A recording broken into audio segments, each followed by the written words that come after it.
നിങ്ങൾ ആലോചിച്ചു നോക്ക്, മുസ്ലിമീങ്ങൾ ഇന്ത്യയിലെ ന്യൂനപക്ഷ വിഭാഗങ്ങളിൽ ഏറ്റവും കൂടുതൽ താമസിക്കുന്ന വിഭാഗത്തിൽപ്പെട്ടവരാണ് ഇന്ത്യയിലെ മുസ്ലിമീങ്ങൾ. എന്നാൽ ആ മുസ്ലിമീങ്ങൾ എന്ന് വേണ്ട, ഇന്ത്യയിലെ എല്ലാ മതവിഭാഗങ്ങൾക്കും അവരുടേതായ മതം സ്വീകരിക്കുവാനുള്ള അധികാരവും അവകാശവും നമ്മുടെ ഭരണഘടന മുന്നോട്ട് വയ്ക്കുന്നുണ്ട്. അതനുസരിച്ച് ജീവിക്കാം. ആർട്ടിക്കിൾ 26 എന്ന് പറയുന്ന ഭരണഘടനയിലെ ആർട്ടിക്കിൾ 26 മുന്നോട്ട് വയ്ക്കുന്നത് ഈ രാജ്യത്ത് എല്ലാ മതവിഭാഗങ്ങൾക്കും അവരുടെ മതസ്ഥാപനങ്ങൾ തുടങ്ങാനും ആ മതസ്ഥാപനങ്ങളുടെ ഭരണകാര്യങ്ങൾ സ്വതന്ത്രത്തോടുകൂടി അവരുടെ ഇഷ്ടങ്ങൾക്കനുസരിച്ച് മുന്നോട്ട് കൊണ്ടുപോകാനും നമ്മുടെ ഭരണഘടന നമുക്ക് അനുവാദം നൽകുന്നുണ്ട്. അതിനുള്ള അവകാശം നമുക്ക് നൽകുന്നുണ്ട്. അതുകൊണ്ട് തന്നെ രാജ്യത്തെ വ്യത്യസ്ത മതവിഭാഗങ്ങൾക്ക് വ്യത്യസ്തങ്ങളായ മതബോർഡുകളുണ്ട്. നമ്മൾ വഖഫ് ബോർഡ് എന്ന് പറയും പോലെ വിവിധ മതവിഭാഗങ്ങൾക്കുണ്ട്. ഹൈന്ദവ ക്ഷേത്രങ്ങൾക്ക് കേരളത്തിൽ തന്നെ തിരുവിതാംകൂർ ദേവസ്വം ബോർഡുണ്ട്, ഗുരുവായൂർ ദേവസ്വം ബോർഡുണ്ട്. സിഖ് മതത്തിന് SGPC എന്ന് പറയുന്ന ബോർഡുണ്ട്. ബുദ്ധമതത്തിന് മഹാബോധി സൊസൈറ്റി ഉണ്ട്. ക്രിസ്ത്യൻ സഭകൾക്ക് CSI പോലെയുള്ള ട്രസ്റ്റുകൾ. ഇതെല്ലാം നമ്മുടെ രാജ്യത്ത് പ്രവർത്തിച്ചു കൊണ്ടിരിക്കുമ്പോഴാണ് 2025 കേന്ദ്രം ഒരു നിയമം പുറത്തേക്ക് വരുന്നത്. മുസ്ലിമീങ്ങളുടെ വഖഫ് ബോർഡ് വഖഫ് കൈകാര്യം ചെയ്യുന്ന സ്ഥലത്ത് 11 അംഗ കമ്മിറ്റികൾ ഉണ്ടാവണം. ആ 11 അംഗ കമ്മിറ്റികളിൽ 2 ആളുകൾ അമുസ്ലിമീങ്ങളായിരിക്കണം എന്ന് പറയുന്നു. ഇസ്ലാമിനെ സംബന്ധിച്ചിടത്തോളം മറ്റു മതങ്ങളെ പോലെയല്ല. വഖഫിന്റെ ഭൂമി എന്ന് പറയുന്നത് പാവനമായി പരിപാവനമായി സംരക്ഷിക്കുന്നവരാണ് ഓരോ വിശ്വാസികളും.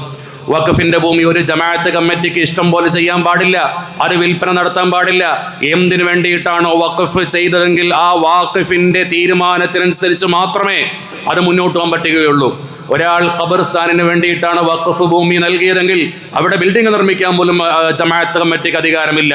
അത്രയ്ക്കും അധികം പാവനമാണ് വഖഫിന്റെ മുതലുകളും വഖഫിന്റെ നിലപാടുകളും എന്ന് നമ്മൾ മനസ്സിലാക്കണം. അങ്ങനെ ഏറ്റവും പവിത്രമായ രൂപത്തിൽ നമ്മൾ മുന്നോട്ട് കൊണ്ടുപോകുന്ന നമ്മുടെ വഖഫ് പ്രോപ്പർട്ടികളിൽ എന്തിനാണ് അമുസ്ലിമീങ്ങളായ 2 ആളുകൾ കയറിക്കൂടുന്നത്? അന്നം തിന്നുന്ന ഏതൊരു മനുഷ്യനും അറിയാം വഖഫിന്റെ പ്രവർത്തനങ്ങൾ നല്ല രൂപത്തിൽ അല്ലാത്തതുകൊണ്ട് അത് നല്ല രൂപത്തിലേക്ക് കൊണ്ടുവരുന്നതിന് വേണ്ടിയിട്ടാണ് ഇങ്ങനെ പ്രതിനിധികളെ നിശ്ചയിക്കുന്നത്. അങ്ങനെയല്ല അതിൻ്റെ ഉദ്ദേശശുദ്ധിയും ബുദ്ധിയുള്ള അന്നം കഴിക്കുന്ന എല്ലാ മനുഷ്യർക്കും ബോധ്യമുള്ള കാര്യമാണ്. എന്നിട്ടും നമ്മുടെ ഭൂമിയിലേക്ക് വഖഫിന്റെ ബോർഡിലേക്ക് 2 ആളുകളെ കൂടി തിരികെ കയറ്റാനുള്ള ശ്രമം, ഇത് ഭരണഘടനാ ലംഘനമാണ്. ആർട്ടിക്കിൾ 26 നമുക്ക് മുന്നോട്ട് വയ്ക്കുന്ന എല്ലാ രൂപത്തിലുമുള്ള അവകാശങ്ങളെയും ധ്വംസനം ചെയ്യുന്ന രൂപത്തിലുള്ള ഭരണഘടനാ ലംഘനമാണ് ഇത്. 2 മുസ്ലിമീങ്ങളോടുള്ള വിവേചനമാണ്.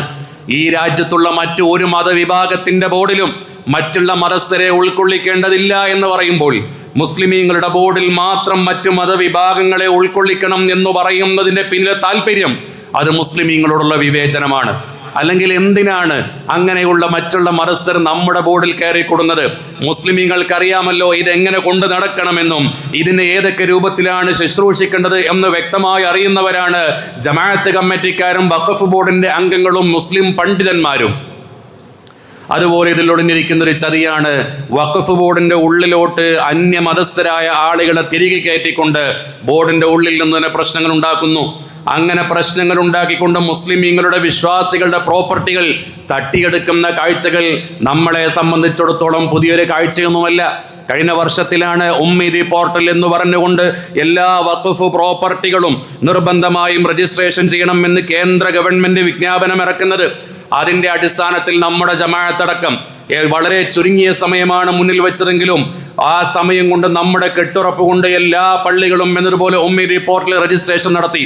പക്ഷേ UP ഉത്തർപ്രദേശിൽ 32,000-ഓളം വരുന്ന അപേക്ഷകളാണ് നിസാര കാരണങ്ങളുടെ മേലിൽ അവർ തള്ളിക്കളഞ്ഞത്. അതൊന്നും വഖഫ് പ്രോപ്പർട്ടി അല്ല എന്ന് പറഞ്ഞുകൊണ്ട് തള്ളിക്കളഞ്ഞത്. ഭരണകൂടം ലക്ഷ്യം വെക്കുന്നത് ഏതെല്ലാം ഭൂമിയിൽ വഖഫിനെ കൈവശപ്പെടുത്താം, മുസ്ലിമീങ്ങളുടെ കയ്യിൽ നിന്ന് ഏതെല്ലാം രൂപത്തിൽ പള്ളികളെ തിരിച്ചു പിടിക്കാം അല്ലെങ്കിൽ കൈക്കലാക്കാം എന്നുള്ള രൂപത്തിലേക്കാണ് നമ്മുടെ രാജ്യം ഭരിക്കുന്നവർ ലക്ഷ്യമിടുന്നത്. ബാബരിയിൽ നിന്ന് നമുക്ക് എണ്ണാനില്ലേ? ബാബരിയിൽ ആ എണ്ണം നിൽക്കുന്നുണ്ടോ? ഇല്ല. ഈ അടുത്ത കാലത്ത് നമ്മൾ കേട്ട പേരുകളാണ് വാരാണസിയിലെ ഗ്യാൻവാപി മസ്ജിദ്, മധുരയിലെ ഷാഹി ഈദ്ഗാഹ് മസ്ജിദ്, ഡൽഹിയിലെ ഖുവത്തുൽ ഇസ്ലാം മസ്ജിദ്, മധ്യപ്രദേശിലെ ബോബ്ശാലയിലുള്ള കമാൽ മൗല മസ്ജിദ്, ഉത്തർപ്രദേശിലെ ജൗൻപൂർ അദാല മസ്ജിദ്, സംബാലിലെ ഷാഹി ജമാ മസ്ജിദ്, ഇങ്ങനെ തുടരുകയാണ് പട്ടികകൾ. 30-ലധികം വരുന്ന പള്ളികളിൽ ഇതിനോടകം തന്നെ കഴിഞ്ഞ 10 വർഷക്കാലത്തിനിടക്ക് മുസ്ലിമീങ്ങളിൽ നിന്ന് അപഹരിച്ചു, മുസ്ലിമീങ്ങളിൽ നിന്ന് തീവ്രവാദികൾ കട്ടെടുത്തു എന്ന് പറഞ്ഞാൽ അതൊരിക്കലും തെറ്റാകുന്നില്ല. ഈ രൂപത്തിൽ നമ്മുടെ പ്രോപ്പർട്ടികൾ, നമ്മുടെ വഖഫിൽ അധീനതപ്പെട്ടിട്ടുള്ള മുസ്ലിമീങ്ങളുടെ മാത്രം സ്വന്തമായിട്ടുള്ള മുതലുകൾ, അള്ളാഹുവിന്റെ ഭവനങ്ങൾ, വിദ്യാഭ്യാസ സ്ഥാപനങ്ങൾ, അതിനുവേണ്ടി തയ്യാറാക്കിയ ഇരിപ്പിടങ്ങൾ, സ്ഥലങ്ങൾ, ഇതെല്ലാം കവർന്നുകൊണ്ടിരിക്കുന്ന കാലത്ത് ഇത്തരത്തിലുള്ള വഖഫിന്റെ ഭേദഗതി നിയമത്തിലൂടെ നമ്മൾ ജാഗരൂകരായി പ്രവർത്തിക്കേണ്ടതിന്റെ അനിവാര്യത കൂടി നമ്മൾ മനസ്സിലാക്കേണ്ടതുണ്ട്. ഇങ്ങനെയുള്ള നിയമങ്ങൾ വരുന്ന സമയത്ത് എങ്ങനെയെല്ലാം അതിനെ പ്രതിരോധിക്കണം എന്നുള്ളിടത്താണ് ഭരണകൂടത്തിന്റെ ചിന്തകൾ പോകേണ്ടത്. കേന്ദ്ര നിയമമാണല്ലോ, നമുക്കതിലൊന്നും ചെയ്യാൻ കഴിയില്ലല്ലോ, അതനുസരിക്കുകയില്ലാതെ മറ്റു നിർവാഹമില്ല എന്ന് പറയാനാണെങ്കിൽ എന്തിനാണ് നമുക്ക് ഭരണകൂടം? എന്തിനാണ് നമ്മൾ ജനാധിപത്യ മര്യാദയിലൂടെ ജയിപ്പിച്ചുകൊണ്ട് അധികാരികളെ ഇവിടെ പടച്ചെടുത്തത്?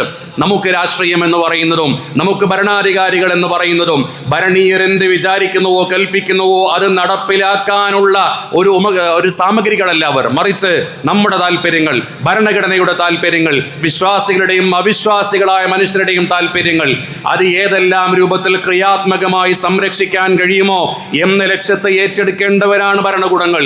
അതുകൊണ്ട് തന്നെ ഇത് ആശങ്കപ്പെടുത്തുന്നതാണ് എന്ന കാര്യത്തിൽ സംശയങ്ങളില്ല.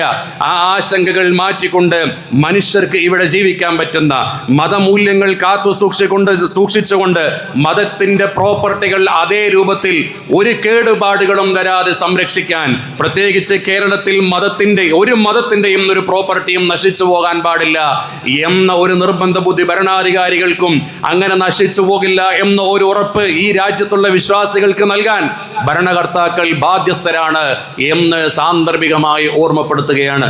നിങ്ങൾ ആലോചിച്ച് നോക്കണം, മുസ്ലിമീങ്ങളുടെ കാര്യം വരുമ്പോൾ എല്ലാവർക്കും അതിൽ കൈയിട്ട് വാരാൻ കുറച്ച് താല്പര്യം കൂടുതലാണ്. ഷോൺ ജോർജ് എന്ന് പറയുന്ന ആൾ കോടതിയിൽ പോയി ഇതിന് പെറ്റീഷൻ കൊടുത്തു. ആ പെറ്റീഷൻ കൊടുത്ത സമയത്ത് ആദ്യമായി കക്ഷി ചേരുന്നത്, ആദ്യമായി ഇതിനെ സപ്പോർട്ട് ചെയ്യുന്നത് ക്രിസ്ത്യൻ സഭയിൽപ്പെട്ടൊരു സഭയാണ്. എന്തിനു വേണ്ടിയിട്ടാണ് മറ്റൊരു മതത്തിന്റെ ഉള്ളിലോട്ട് കയറി ചെല്ലുന്നത്? രാജ്യത്തെന്തെല്ലാം വിവാദങ്ങൾ നടക്കുന്നു, എത്ര മുസ്ലിം സംഘടനകൾ നമുക്കുണ്ട്. കേരളത്തിൽ തന്നെ പ്രഗത്ഭരായ 4 സംഘടനകൾ പ്രവർത്തിച്ചു കൊണ്ടിരിക്കുന്നു. അതല്ലാത്ത സംഘടനകൾ കേരളത്തിന്റെ അകത്തും പുറത്തുമായിട്ടുണ്ട്. ഏതെങ്കിലും ഒരു സംഘടന മറ്റേതെങ്കിലും ഒരു മതത്തിന്റെ ഉള്ളിൽ കയറി ഇടപെട്ടിട്ടുണ്ടോ? ഇല്ല. ആ മതത്തിൽ ഞങ്ങൾക്ക് അധികാരം വേണമെന്ന് പറഞ്ഞിട്ടുണ്ടോ? ഇല്ല.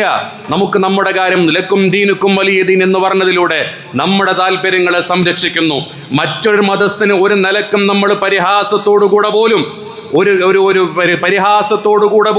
നമ്മൾ അവർക്ക് തടസ്സം സൃഷ്ടിക്കാതിരിക്കുക എന്നുള്ളതാണ് മുസ്ലിമീങ്ങളുടെ ഒരു മാനിഫെസ്റ്റോ എന്ന് പറയുന്നത്.